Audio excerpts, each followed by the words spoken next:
안녕하세요. 오늘도 사은살롱을 찾아주셔서 감사합니다. 저는 아버지 회사에서 부장으로 근무 중인 30대 초반 여성입니다. 저희 아버지의 회사는 치재, 그러니까 치과 재료를 연구하고 제조하고 판매하는 회사예요. 올해 저희 회사는 매출 1,000억을 찍었어요. 대단하죠? 그래서 연회장을 빌려 파티를 했어요. 파티를 할 만큼 매출 1,000억이라는 것은 저희에게 굉장히 유의미한 성과였어요. 더군다나 작년에 큰 고비가 있었거든요. 사실 저희 아버지는 두 회사의 사장님이었는데요. 하나는 방금 말씀드렸던 치제회사고요. 다른 하나는 이불회사였어요. 아버지는 이불회사에 굉장한 애착을 가지고 있었는데 불행하게도 이불회사는 불미스러운 일로 폐업하게 되었어요. 단순히 폐업만 한 게 아니라 빚도 떠안게 되었죠. 그래서 저희 집안은 크게 흔들렸어요. 치제회사도 큰 타격을 입었어요. 매출이 감소했죠. 게다가 저는 남편에게 이혼까지 당했는데요. 남편이 제가 빈털터리 신세가 되자 이혼을 요구했거든요. 그래서 2년간의 결혼 생활을 끝내고 합의 이혼을 했어요. 그리고 그 이후 저는 억하심정으로 일에 매진했어요. 그렇게 달성한 1,000억 매출이었어요. 너무 감사하고 뿌듯하고 행복했죠. 그러니 우습게도 전 남편이 생각나더라고요. 그래서 저는 축하 파티에 전 남편을 초대했어요. 그 파티에 남편이 왔는지, 왔다면 어떻게 했는데, 그리고 그 파티가 어떻게 끝이 났는지 궁금하시죠? 지금부터 차근차근 설명드릴게요. 저는 중소기업 사장의 딸로 태어나 크게 부유하진 않았지만 넉넉하게 자랐어요. 단 한 번도 먹고 싶은 걸 참은 적이 없고요. 하고 싶은 걸 못한 적도 없어요. 그리고 배우고 싶은 건 무조건 배웠죠. 그런 좋은 환경에 저는 머리도 똑똑했어요. 명문 중학교에 가서도 외국어 고등학교에 진학해서도 주눅 들지 않을 정도로 공부를 잘했어요. 게다가 제 취미는 악기를 배우는 것이었고 특기는 논술과 토론 발표였죠. 어디 한 구석 빠지는 것 없는 학생이자 딸이었어요. 물론 고등학교 3학년 때 갑자기 밴드가 하고 싶어서 밴드부에 들어가 공부는 안 하고 악기만 뚱땅거려서 서울대에 가지 못했어요. 그래도 인서울은 했어요. 그리고 대학교를 졸업한 뒤에는 아버지의 권유와 제 선택으로 미국으로 유학을 갔어요. 거기서도 경영학을 공부했어요. 그리고 유학에서 돌아온 직후엔 쉬지 않고 아버지의 이불회사 재무팀에서 일을 했어요. 대리부터 시작했어요. 이건 아버지의 철학 때문인데요. 아버지는 제가 밑에서 경영 실무에 대한 공부를 하길 바랐거든요. 그래서 저는 대리로 시작해 일을 했어요. 근무를 하던 초반에는 조금 불만도 있었어요. 왜냐하면 아버지는 아니라고 했지만 다들 제가 아버지의 딸이라는 걸 알고 있었거든요. 그래서 제게 함부로 이거 해라 저거 해라 못하고 부하인데도 자꾸 존댓말을 하는 불편한 상황이 이어졌죠. 그리고 솔직히 말하면 제가 사장 딸인데 허드렛 일을 하는 게 싫었어요. 처음에 회사에 입사하면 기본적인 것이라기보다는 보조적인 업무를 하게 되잖아요. 저는 메인이고 싶었어요. 그러다 보니 저에게 주어진 일이 너무 작고 하찮게 느껴졌어요. 그래서 하기 싫었어요. 하지만 저는 묵묵히 해나갔어요. 왜냐하면 저는 경영학을 배우며 사업이라는 것의 복잡성과 어려움을 알게 되었거든요. 그러니 수년간 직접 경영을 하는 아버지를 존경하게 될 수밖에 없었죠. 저는 그런 아버지에게 실망감을 안겨드리고 싶지 않았어요. 그리고 딸로서 경영학의 후배로서 아버지에게 인정받고 싶었어요. 그로써 저도 저만의 사업을 하고 싶었죠. 제 운명이 아버지의 사업을 물려받은 것일지라도 말이에요. 그럼 잠깐 아버지에 대한 이야기를 할까요? 저희 아버지가 이불 회사를 차리게 된 계기에 대해 설명드릴게요. 저희 아버지와 이불과의 인연은 참 오래되었는데요. 왜냐하면 저희 친할머니가 이불가게 아들에게 시집을 왔거든요. 친할머니는 시집을 와서 이불가게에서 일을 했어요. 그리고 시어머니가 일찍 돌아가시고 이불가게를 완전히 물려받았죠. 그러니 아버지와 이불과의 인연은 태어나기 전부터 시작된 거예요. 아버지는 이불은 사람에게 없어서는 안 될 소중한 소품이라는 생각을 오래전부터 했어요. 그리고 이불을 완벽하게 대체할 수 있는 건 없다고 좋은 사업 아이템이라고 생각했어요. 그러던 어느 날 어떤 아주머니가 이런 말을 했어요. 이불이 참 굽고 좋은데 내가 저기 살아서 버스를 타야 해서 살 수가 없네. 그 순간 아버지는 할머니 가게에서 이불을 사면 이불을 배달해주는 서비스를 하기 시작했어요. 그리고 그 이야기를 듣고 이불을 사거나 더 사는 손님들이 많아졌죠. 그게 아버지와 이불의 상업적 관계의 시작이었어요. 그리고 아버지는 할머니의 이불 가게를 팔고 막노동을 해 돈을 모아서 이불 공장을 인수했어요. 그리고 10평짜리 사무실을 계약해 처음에는 동네에서 시작했어요. 우리가 직접 만들어 판다는 슬로건으로 장사를 했죠. 그때 아버지의 나이가 고작 29이었어요. 아버지는 저에게 종종 이불 사업을 처음 시작했을 때의 이야기를 해주는데 그때마다 저는 무섭지 않았냐고 물어요. 무섭지만 인생은 늘 도전이야. 머무르기만 하면 되는 게 하나도 없어.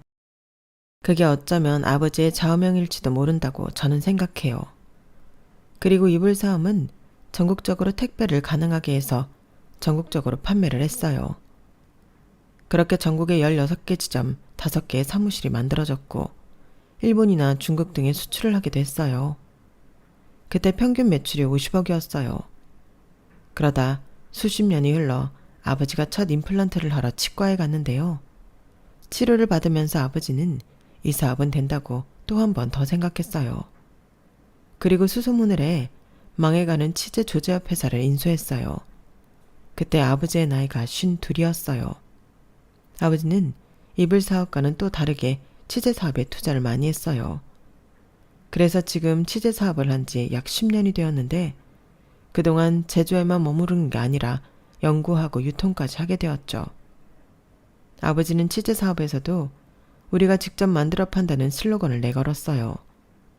그리고 화학과를 졸업해 연구원으로 일하는 남동생에게 연구실장 자리를 주었어요.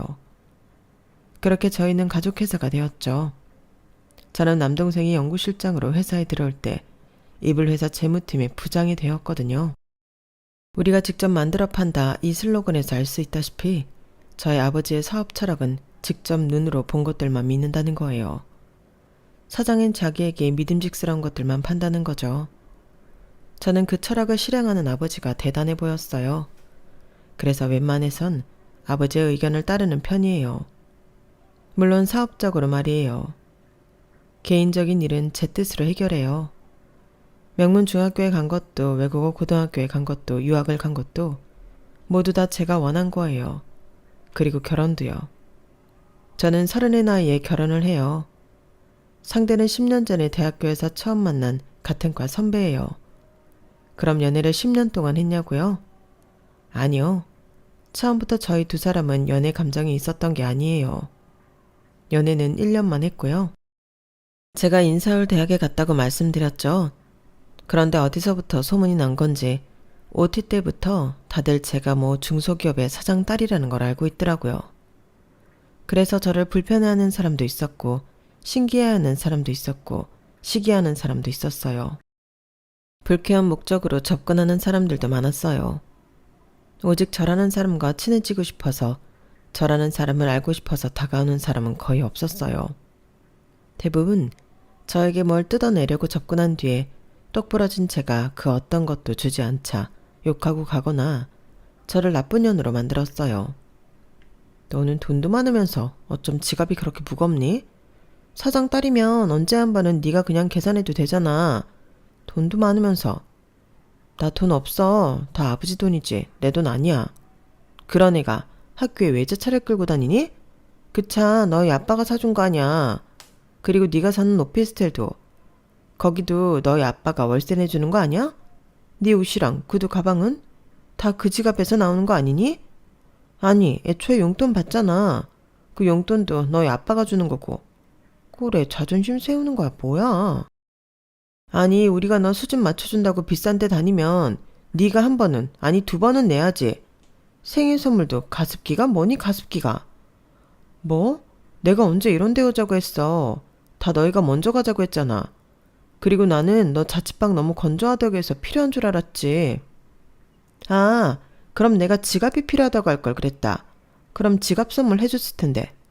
됐고, 나 계속 이런 식으로 굴 거면 앞으로 우리랑 놀지 마. 너 소문 안 좋은 거 알지? 그런데도 너랑 놀아준 건데 역시 아니 땡 굴뚝에 연기 나는 거 아니라니까? 솔직히 말하면 한국에서의 대학생활은 너무 힘들었어요. 중간에 자퇴하고 싶다는 생각을 수도 없이 많이 했어요. 그리고 유학을 떠난 것도 제대로 된 대학생활을 해보고 싶어서였어요. 저는 졸업을 한 그 해에 곧장 미국으로 향했죠. 미국으로 가니 자유로웠어요. 누구도 제가 중소기업 사장의 딸이라는 걸 알지 못했고 저희 아버지 회사를 아는 사람도 거의 없었죠. 제가 미국에 있는 중소기업을 전부 알지 못하는 것처럼요. 그래서 자유롭게 학교 생활을 했어요. 대학교 내에 있는 공원에서 돗자리도 없이 누워서 책도 읽고 씻지도 않고 나가기도 하고요. 그런데도 저희 아버지에게 꼰지르는 사람이 없다는 게 참 통쾌했어요.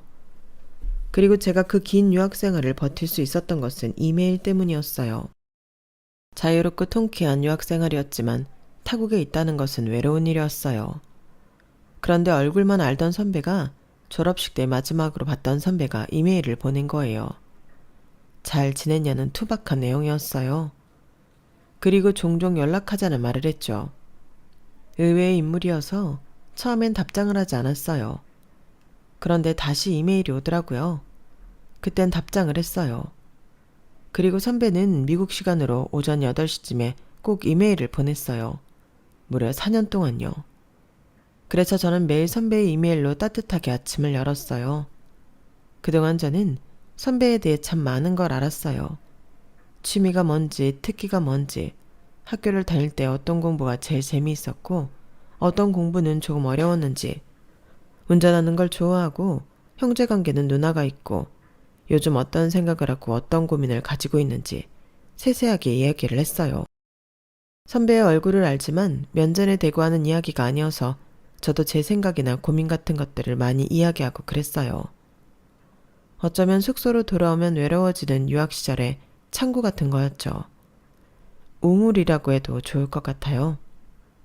그리고 제가 4년간의 유학 생활을 마치고 귀국하는데 공항에 마중 나온 사람도 선배였어요. 이렇게 보니 어색하네요. 그러게. 그런데 얼굴은 하나도 안 변했다. 더 예뻐진 것 같은데? 이상한 소리 하지 마요. 그런데 왜 온 거예요, 정말? 온다고 했잖아. 제일 먼저 귀국 축하해주고 싶었어. 너의 귀국을 제일 오래 기다린 사람이니까. 물론 부모님 다음으로. 고마워요. 고마운데 뜻밖이네요. 우리 별로 친하지 않았잖아요. 네가 거리를 뒀지. 네가 곁에 사람을 안 뒀잖아. 그러니 차마 다가가지 못하겠더라고. 그리고 이메일에서 말했듯이 나도 그렇게 보일까봐 걱정스러웠어. 나는 너랑 오래전부터 친하게 지내고 싶었어. 물론 그것도 이메일로 말했지만 저 돈 없어요. 집불도 없어요. 아버지도 대기업도 아니고 중소기업 사장이에요. 정말 저랑은 아무 상관없고 관련도 없어요. 알아. 내가 분명 이메일에서도 그런 건 상관없다고 한 것 같은데 막상 얼굴 보니까 거짓말 같아? 좀 쓸데없이 시간 낭비하면 둘 다 곤란하잖아요. 난 너랑 있는 시간이 쓸데없다고 생각 안 해. 쓸데없는 건 지금 네가 하는 말이야. 더 할 말 없으면 차로 가자. 알다시피 나는 국산 차 타. 그렇게 그날 이후로 저희는 일주일에 한 번은 만나 식사를 했고 그런 관계로 지낸 지 1년 정도 흘렀을 때 선배 누나가 결혼을 하게 되어요. 그래서 저희 이불 회사에서 사돈의 8촌까지 혼수를 했어요. 그리고 신혼부부를 위해 특수 제작하는 고급 이불도 한 채 했고요. 저는 인연이 되어 저희 회사 제품을 구매해 준 게 고마워서 선배에게 물어 선배 누나의 결혼식에 갔어요. 축의금을 내고 대충 인사를 드리는데 선배가 저를 부모님께 소개하니 부모님이 정말 반가운 얼굴로 인사하는 거예요. 어머, 아가씨가 말로만 듣던 그 아가씨구나. 어쩜 지훈이 말처럼 곱고 예쁘네. 아, 감사합니다. 엄마, 쓸데없는 소리 하지 마세요.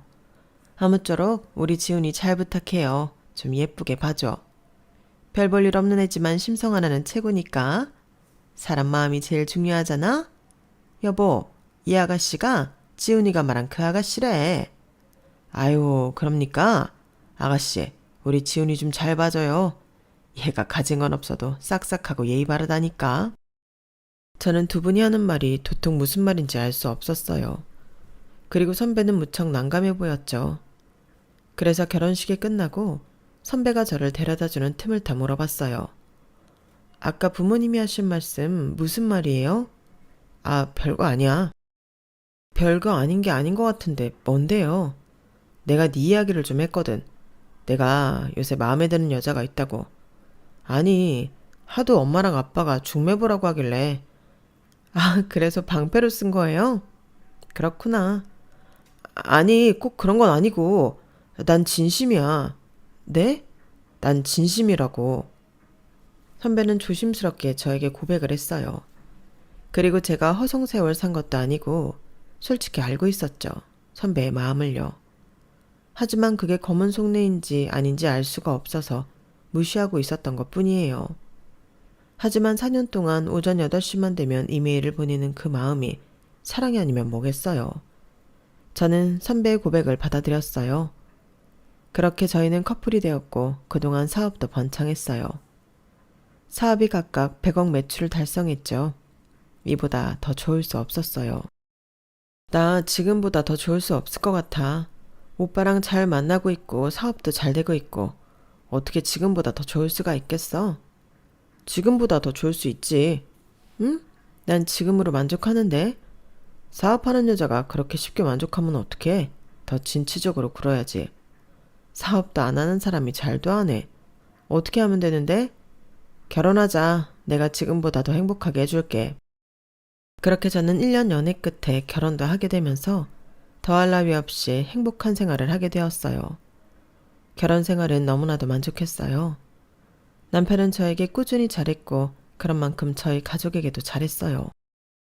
남편은 매번 저희 어머니를 만날 때마다 꽃다발을 사들고 갔어요. 저희 엄마가 꽃을 무지 좋아하시거든요. 꽃꽂이도 배워서 남편이 꽃을 사들고 가면 엄청 좋아했어요. 그리고 저한테는 1살 터울 남동생, 5살 터울 여동생이 있는데 함께 자주 영화를 보러 갈 만큼 허물없이 지냈어요.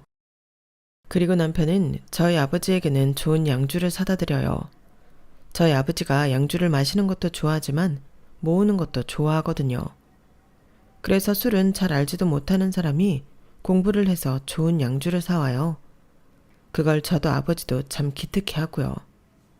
그리고 남편이 진두지휘에서 가족여행을 간 적도 있어요. 사실 저희 가족에게 가족여행은 어렸을 때 일일 뿐이에요. 그것도 중학생이 되기 전까지의 일이었죠. 제가 그 말을 남편에게 하자 남편은 곧장 강릉의 풀빌라를 예약했어요. 그리고 떠났죠. 운전도 남편이 했어요. 아버지는 그 일도 참 고마워했어요. 이런 행복이 있는 줄 잊고 살았구나. 황서방, 참 고마워. 아닙니다. 제가 해야 할 일인데요. 앞으로 이렇게 행복하실 수 있게 노력하겠습니다. 내가 이렇게 많은 걸 받아도 되나? 황서방, 그 회사 언제까지 다닐 거야? 지금이라도 당장 사직서 내고 우리 회사로 들어와. 내가 큰 자리 하나 줄 테니까. 아유, 아버님 취하셨습니다. 제가 더 노력하고 더 멋진 사람이 되어서 가겠습니다. 그때 기회를 주세요. 아버지는 남편의 노력을 알아주셨고 가끔은 사위를 사랑하는 마음으로 회사에 자리를 줄 테니 지금 다니는 회사를 간두라고 말하곤 했어요. 그 말은 진심이었어요. 사위를 사랑하는 마음도 빈 것이 아니었고 자리를 준다는 말도 빈말이 아니었죠. 하지만 남편은 아버지의 그 말에 겸손하게 거절했어요. 하루는 제가 왜 아버지의 제안을 거절하냐고 물어본 적이 있어요. 아버지가 가끔 자기한테 회사 나오라고 일자리 준다고 그러잖아. 그런데 왜 거절하는 거야? 아, 너무 감사하지. 너무 감사하지만 냅다 받아버리는 것도 너무 가벼워 보이잖아. 아버님이 신중하게 생각해서 말씀해 주신 건데 나도 신중하게 생각해야지. 물론 나도 자기 회사에 아버님 회사에 도움이 되고 싶어 언젠가는. 저는 남편의 그런 겸손하고 깊은 마음이 보기 좋았어요. 그래서 저는 결혼을 하고 더더욱 남편을 사랑하게 되었어요. 그리고 남편이 이렇게 해주는 만큼 저도 시댁에 잘할 수밖에 없더라고요. 저는 시댁에 가면 굳은 일도 하고 지루하지만 법조계의 이야기도 재밌게 듣고 그랬어요. 저희 시아버지가 판사로 퇴직하셨거든요. 그리고 시어머니는 변호사로 근무하셨고요. 시누이는 대기업 법무팀에 다니고 있어요. 남편을 제외하고 모두 법조계에 있죠. 시댁에서는 만날 때마다 법률 이야기를 해요. 남편을 제외한 시댁 식구들은 그런 이야기가 재밌나 봐요. 그럴 때면 저와 남편은 이야기에 집중하려고 온갖 애를 써요. 어떨 때는 허벅지를 꼬집을 때도 있다니까요. 그렇다고 제가 법률 이야기에 참여하기 위해서 법에 대해 공부할 수는 없었죠. 그럴 시간도 없었고요. 그래서 저는 선물 공세를 했어요. 시아버지에게는 명품 시계를, 시어머니에게는 명품 가방을, 시누이에게는 명품 목걸이를 선물했죠. 별건 아니고 제 마음이에요. 어머나 이런 거 필요 없는데 내가 변호사 일하면서도 이런 거엔 관심이 없어서. 그래도 비싸지? 앞으로 이런 거 사오지 않아도 돼. 나는 네가 우리 지훈이랑 살아주는 것만으로도 감사하다. 어머님 그런 말이 어딨어요. 저희 둘이 좋아서 같이 사는 거죠. 그러니까 가진 것도 없고 별 볼 일 없는 우리 아들이랑 살아주는 게 얼마나 고마워. 그러니까 앞으로 이런 거 사오지 않아도 돼. 그리고 굳이 우리 집 가지 않아도 되고 명절에만 보면 되지. 안 그러니? 물론 남편의 요구로 명절에만 시댁에 가는 것은 무산되었지만 저는 제 결혼 생활에 시댁 생활에 크게 불만이 없었어요. 만족하면서 지냈죠. 하지만 그게 태풍이 오기 전에 정막이었을까요? 제 생활에 큰 태풍이 불어요. 가끔 이불 회사에서 가렵다는 컴플레인이 들어왔는데요. 저희 회사는 피부에 따라 다르게 느낄 수 있다는 답변과 함께 환불을 진행했어요. 그런데 비슷한 컴플레인이 들어오는 횟수가 잦아졌어요. 그래서 저는 대대적으로 공장 검사에 들어갔어요. 그러니 공장 청결도 문제가 있고 진드기와 알레르기 유발 성분이 검출되었어요. 확인 후 저희는 공장에 있던 모든 제품들을 폐기하고 공장 청소를 진행했어요. 그리고 공장장을 해고시켰죠. 그리고 솔직히 저희는 이번 문제를 은폐하려 했어요. 하지만 꼬리가 길면 밟힌다고 누군가 상황을 외부에 유출시켰어요. 기사가 났더라고요. 그래서 저희 회사를 불매하는 운동이 벌어졌어요. 게다가 직원들이 파업을 하기 시작했어요. 노조가 들고 일어났죠. 사유는 상무로 있는 저희 어머니의 갑질이었어요. 알고 보니 저희 어머니는 직원들에게 커피 심부름은 기본이고 친구들을 불러 점심을 먹는데 점심을 사오라고 시키고 엉망으로 해놓은 테이블을 치우라고 하고 심지어 담배도 사오라고 했어요. 그리고 젊고 예쁜 직원들을 시기하고 질투했죠. 특히나 저희 아버지 비서에게 그랬어요. 매일 비서실로 찾아가 사장님한테 사근사근 하기 말하지 말라. 쓸데없이 웃지 마라 명령을 하고 복장 관리도 했어요. 그리고 시도 때도 없이 비서에게 연락을 해 귀찮게 하고 욕설을 하기도 했죠. 그래서 비서가 여러 번 바뀌었어요. 그런데 그 녹음본들을 모든 비서들이 가지고 있더라고요.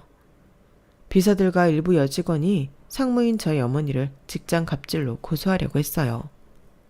저는 상황을 해결하기 위해 매일 새벽에 출근해 불매운동을 잠재우려고 애쓰고 노조를 학은 직원들과 고소를 하려는 직원들을 찾아가 고개 숙여 사과했어요. 그러니 한 달 만에 3kg가 빠지더라고요. 그런데도 상황은 쉽게 해결되지 않았어요. 결국 아버지는 이불 회사를 폐업하기로 결정했어요. 폐업 후 어머니에게 크게 실망한 아버지는 어머니와 이혼하기 위해 소송을 했고요.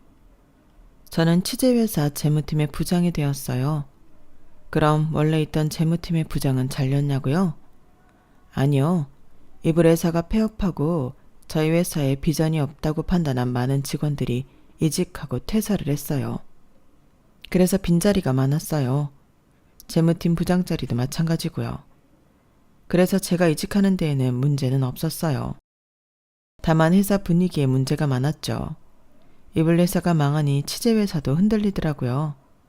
아까 말씀드렸듯 직원이 대거 이탈한 것도 그렇고 매출은 말할 것도 없고요. 투자자들도 많이 빠져나갔어요. 저는 회사의 균형을 잡기 위해 바로 세우기에 노력했어요. 그리고 제가 용기를 잃지 않은 이유는 황폐한 상황에서도 포기하지 않고 웃음을 잃지 않는 아버지 덕분이었어요.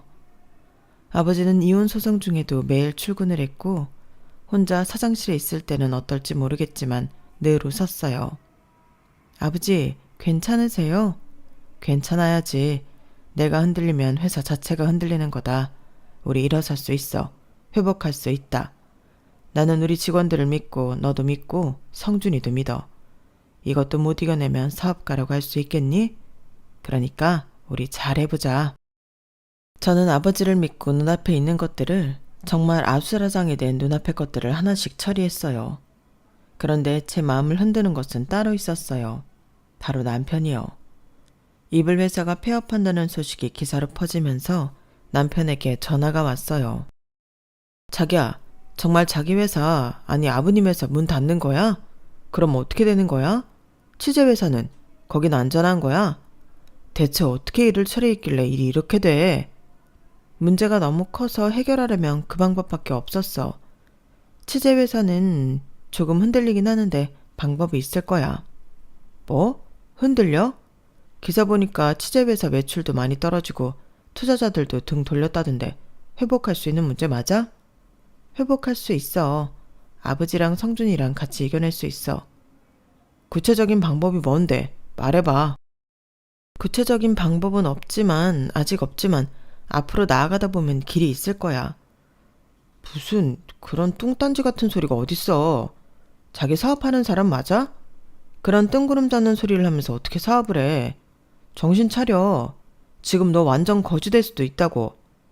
자기야, 아무리 그래도 그렇게 말하는 게 어딨어. 정말 날 걱정하는 거 맞아? 걱정이고 나발이고 앞으로 잘해. 이 고난 무조건 이겨내야 해. 지금 취재회사까지 망하면 나 가만 안 있어. 정신 똑바로 차려. 망하는 거 한순간이야. 지금 겪어봐서 알잖아. 하지만 한동안 취재회사도 많이 흔들렸어요. 저희 부부는 돈 관리를 따로 했는데 남편은 이불 회사가 망한 뒤로 매달 자기에게 수입을 공개하라고 했어요. 그리고 매달 떨어지는 수입을 보며 한숨을 쉬더니 언제부터는 집에 잘 들어오지 않더라고요. 전화를 하면 회식이 늦어서 밖에서 잔다. 저를 만나면서 단 한 번도 출장이 없었는데 출장이 있다고 말도 안 되는 말을 했어요. 그러더니 집에 들어올 때는 보란듯이 거실에서 자더라고요. 그리고 결혼 생활하면서 매일 저녁을 함께 했는데 혼자 먹고 들어오거나 제가 먹은 뒤에 먹었어요. 그리고 제 수입을 확인하지 않았어요. 그때부터 저와 말을 하지 않기 시작했고요. 저는 생지옥을 걷는 기분이었어요. 결국 참다 못한 저는 남편에게 울면서 호소를 했어요. 대체 왜 이러는 거야? 사람 말라 죽이려고 하는 것도 아니고 차라리 말을 해. 제가 그렇게 말하며 울자 남편은 차갑게 웃었어요. 그러면서 집을 나가려고 했죠. 저는 오늘은 안 되겠다 싶어서 남편을 잡았어요. 조금 몸싸움을 했어요. 그러다 결국 남편이 저를 밀쳐서 제가 넘어졌고 남편은 10원짜리 욕을 했어요. 아, 이럴 줄 알았으면 결혼 안 했지. 그게 무슨 소리야? 당신 미쳤어? 적당히 해. 나도 많이 참고 있으니까. 너 이렇게 쫄딱 망하고 나서부터 우리 집에서 나 다시 개무시당한 건 아냐? 집 비밀번호도 바꿨더라. 내가 돈이라도 달라고 할 줄 아는 건지. 그건 또 무슨 소리야. 알아듣게 이야기해.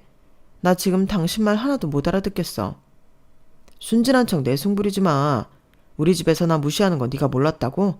맨날 가진 것도 없고 보잘것없는 아들이라고 하는데 그걸 몰랐다고? 언제 한번 우리 엄마 아빠가 나보고 우리 아들이라고 부르는 거 봤어? 장인어른은 맨날 그러잖아. 우리 딸, 우리 아들. 그런데 우리 엄마 아빠는 안 그래. 단 한 번도 나를 그렇게 부른 적이 없다고. 아, 그래 한 번 있었다. 내가 너랑 결혼할 것 같다고 말했을 때 그때 한 번 우리 아들 장하다 그랬어. 들어보니 남편은 가족 중에서 유일하게 법조계 일을 하지 못한 미운오리 새끼였어요. 특히나 어릴 때부터 공부를 잘하고 영특했던 누나와 비교를 많이 당했죠. 신위는 어릴 때부터 영재였어요. 그리고 명문학교를 다녔고 서울대를 나왔죠. 사실 시댁 식구들 중에 서울대를 못 나온 건 남편뿐이에요. 남편은 그때 재수하겠다고, 재수해서 서울대 가겠다고 했는데 시부모님이 그럴 필요 없다고, 넌 못할 거라고 했어요. 그래서 남편은 좌절하고 군대에 갔는데 입대할 때 아무도 같이 가지 않았어요. 남편은 휴가 나와도 갈 데가 없어서 휴가를 쓰지 않고 모아 일찍 제대했어요. 집에 가니 시부모님에게 어쩐 일이냐는 소리를 들었죠. 그리고 가족여행도 남편만 쏙 빼먹고 간 적도 있고요. 어디 가서 시부모님은 간혹 외동딸만 있다고 했어요. 남편은 지독한 차별 대우를 받으며 살았어요. 그래요, 그건 알겠어요. 그런데 지금 남편이 하는 말은 저랑 결혼한 이유가 부모님에게 인정받기 위해서라는 거잖아요. 제가 사장의 딸이니까요. 저는 어안이 벙벙했어요. 지금 나랑 결혼한 이유가 돈 때문이라는 거야?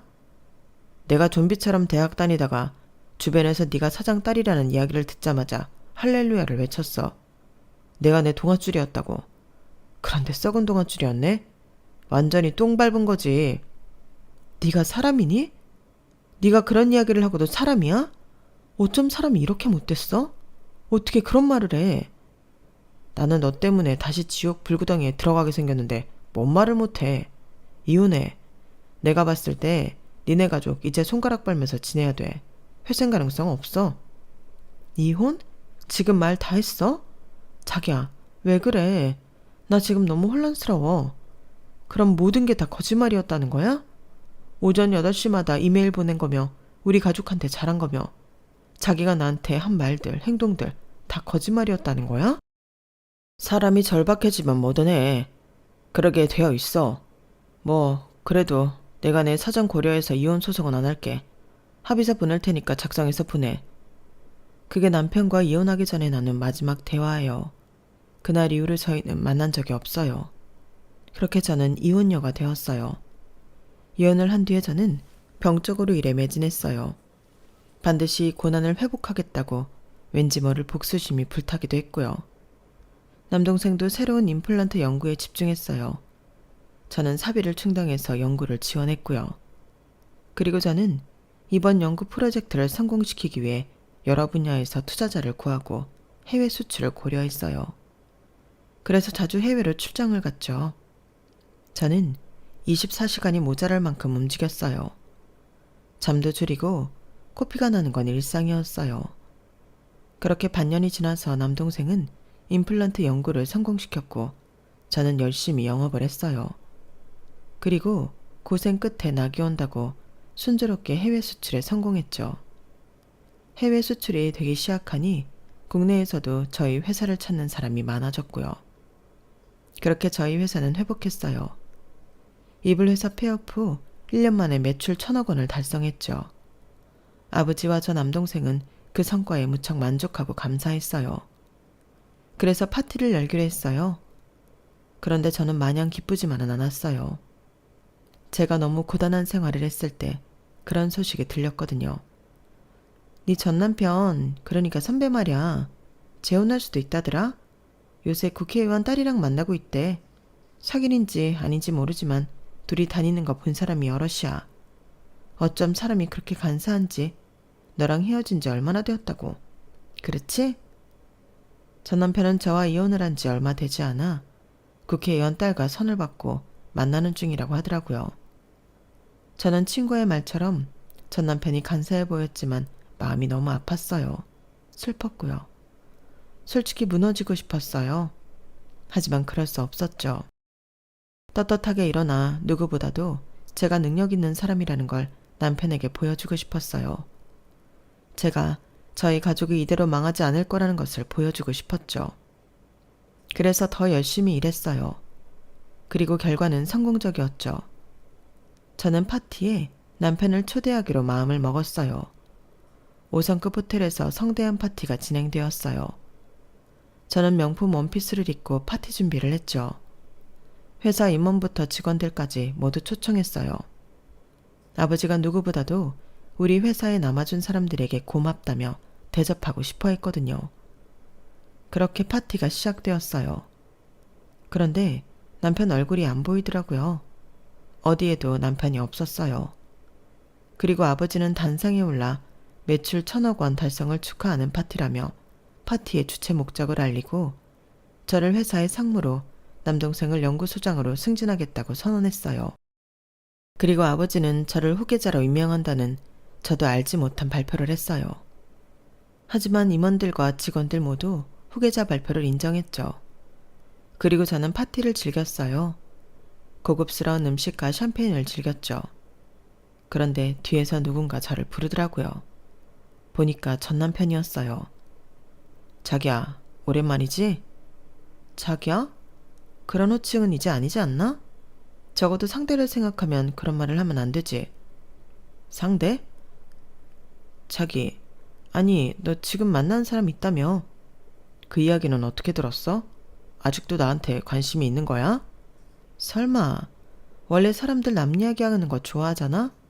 대가 남은 아니잖아. 남보다 더 못한 사이지. 그렇게 선을 그을 필요는 없잖아. 아무튼 축하해. 이렇게 될 줄은 몰랐는데 사업이라는 게 정말 알 수가 없네. 그런데 나를 왜 초대한 거야? 내가 성공한 걸 누구보다도 네가 보고 싶어 할 것 같아서. 왜 그렇게 생각해? 나랑 헤어질 때 네가 그랬지? 나, 우리 가족, 우리 회사 절대 못 일어날 거라고. 그런데 우리 멋지게 당당하게 일어났어. 그러니 네 생각이, 네 판단이 틀렸다는 걸 네 눈으로 직접 보는 게 좋지 않겠어? 날 이제껏 계속 생각했다는 거네. 그러면서 남편은 저에게 다시 합치자는 이야기를 했어요. 그래서 저는 남편에게 결혼 반지를 건넸어요. 그런데 남편이 오해하는 것 같더라고요. 반지 케이스를 열어서 저에게 끼워주려고 했어요. 저는 팔짱을 꼈어요. 이런 자리에서 꼭 돌려주고 싶었어. 이혼할 당시에는 내가 솔직히 미련이 남아서 돌려줄 생각을 못했는데 지금은 아니야. 지금 내가 네 표정을 보니 속이 다 시원해. 지금 네 표정이 어떤 줄 알아? 사자 앞에 서 있는 토끼 같아. 그런데 나는 널 잡아먹지 않을 거야. 내가 잡아먹을 건 천지에 널렸거든. 너같이 아무런 영양가 없는 건 이젠 입에도 안 될 거야.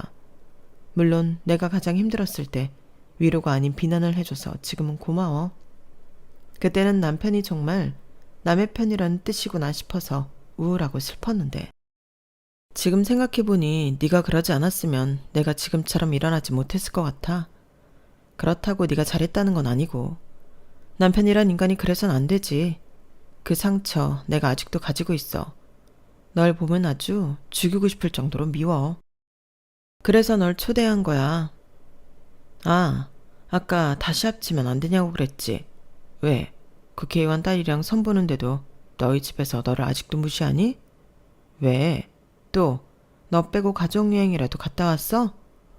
넌 남의 상처를 그렇게 말해도 돼? 왜 이렇게 사람이 악독해졌어? 네가 나를 이렇게 만들었잖아. 내가 이를 갈게끔 만들었잖아. 그래놓고 이제 와서 그런 말을 하면 안 되지. 그러면 이제라도 내가 못 받은 위자료 줘. 나 그거 받을 자격 있잖아. 내가 너희 가족한테 얼마나 투자하고 잘했는데. 아버님이 그랬지? 내가 가족이 되어서 이런 행복이 있는 줄 알았다고. 그 이야기 그냥 한 말 아니야. 내가 그만큼 너희 가족한테 헌신했다고. 그러니 재혼할 거 아니면 위자료라도 줘. 이제 와서? 네가 분명 이혼할 때 말했지. 주워 먹을 것도 없으니까 합의혼하자고. 그런데 이제 와서 주워 먹을 게 생기니까 위자료를 달라고? 아주 밑바닥까지 가는구나. 미안하지만 너 먹으라고 떨어뜨릴 건 없어. 네 간사한 입에 들어갈 내 몫은 없다고. 그리고 지금 네가 그렇게 말하면 지금 만나는 국회의원 딸이 뭐가 되니? 아, 그것 때문에 그래? 우리 사귀는 사이 아니야. 그냥 알아가는 단계인 거지. 자기가 올바른 결정을 하게 되면 깔끔하게 헤어질 거야. 그런 사이니까. 에이, 지금 질투해서 괜히 그런 말 하는구나? 질투라고? 너는 정말 살기가 편하겠다. 어떻게 너 좋을 대로만 생각하니? 그러니 집에서 그런 대우를 받고 있지. 나는 그렇게 생각해. 네가 집에서 자신감도 없고 쩔쩔매며 사는 건 네 가족 때문이 아니라 너 자신 때문이라고. 너를 갉아먹은 건 너라고. 내가 만약에 너 같은 상황이었다면 나는 내가 잘하는 거라서 아버지에게 인정받거나 완벽하게 가족에게서 분리돼서 살았을 거야. 그런데 넌 이조저조 아니잖아. 잘하는 걸 갈고 닦지도 않았고 가족을 버리지도 않았잖아. 왜 안 버렸을까? 그토록 너의 발목을 잡았던 법조계라는 타이틀이 너에게 도움이 되었으니까 그랬던 거 아니겠어? 너는 평생 그렇게 살 거야. 평생 찌질이처럼 살 거라고. 뭐 저리 같은 놈. 네가 평생 애써봐라. 내 발끝이라도 닿겠니? 그렇게 말해서 후회 안 하겠어? 너 같은 걸 사랑해주는 사람이 얼마나 될 것 같아? 너 사장 딸이라는 거 빼면 별거 없어. 그런 너를 내가 사랑해줬는데 지금도 다시 기회를 준다는데 감사하게 생각해야지. 감사라. 그래, 이제껏 10년 동안 날 사랑하는 척하느라 고생 많았어. 그 말은 해줄 수 있겠다. 잠시였지만 그때 행복했으니까. 그런데 다 거짓말이잖아. 그런데 내가 왜 너한테 감사해야 하지? 미워해야지. 징글징글 해야지. 공감도 지능이라는데 정말 너 지능이 낮은가 보다? 그럼 이제 나는 다른 자리로 가볼게. 너는 이날 이후로 먹어보지도 못할 음식들이니까 마음껏 즐겨. 뭐 챙겨가도 되고. 종업원 불러서 좀 챙겨달라고 하고 내가 말해줄까? 제가 그렇게 나오자 남편 얼굴이 붉어지더니 남편은 일어나 연회장 밖으로 나갔어요. 저는 속이 다 시원했어요. 이제껏 묵은 감정이 다 배설된 기분이었죠. 하지만 그날 이후에도 남편은 저에게 연락을 했어요. 국회의원 딸과 헤어졌으니 자기야 다시 만나자는 이야기를 했죠. 다시 그 행복으로 돌아가고 싶지 않냐며 설득했어요. 그리고 저희 아버지에게도 연락을 했더라고요. 자기가 너무 잘못했다면서 한 번만 봐주면 안 되겠냐고요. 지금은 우리 회사에 일할 모든 준비가 되었다고 말했어요. 마음이 약한 아버지는 제 생각이 어떠냐고 물었죠. 지훈이가 하루가 멀다 하고 나한테 연락이 오네. 정말 죄송하다고. 한 번만 기회를 달라고 말이야.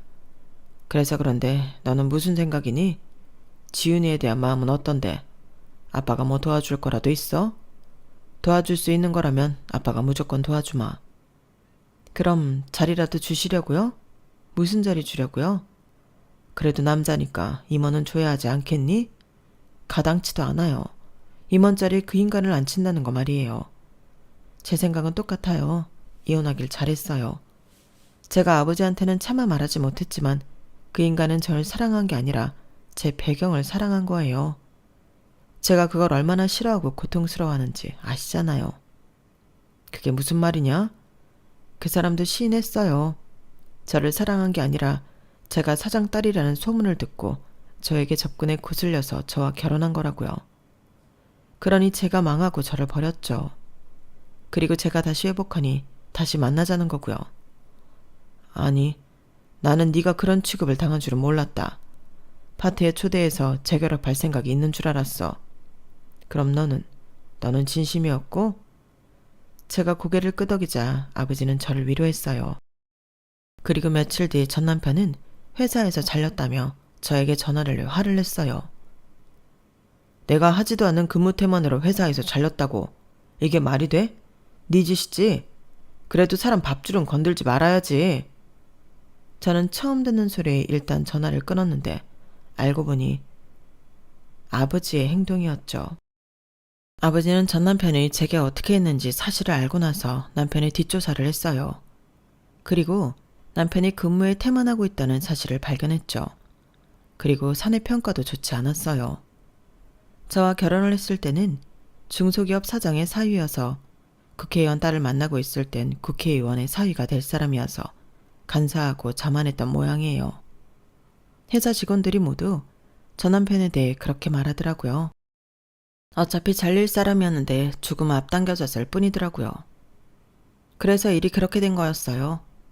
하지만 저는 이 사실을 전 남편에게 알리지 않았고 후계자가 되기 위해 열심히 일을 했어요. 제가 열심히 한 만큼 회사는 점점 더 성장했어요. 그리고 아버지는 애정하던 이불 사업을 다시 시작했어요. 기자를 만나 사과의 메시지를 고객들에게 전했죠. 반응이 나쁘지 않았어요. 그리고 들려오는 소문에 의하면 사람도 잃고 회사도 잘린 전 남편은 매일 술집에 혼자 있다고 해요. 그럴 시간이 없을 텐데, 정신 차려야 할 텐데 그런 생각이 들다가도 쌤통이다 싶기도 해요. 여기까지가 제 사연입니다.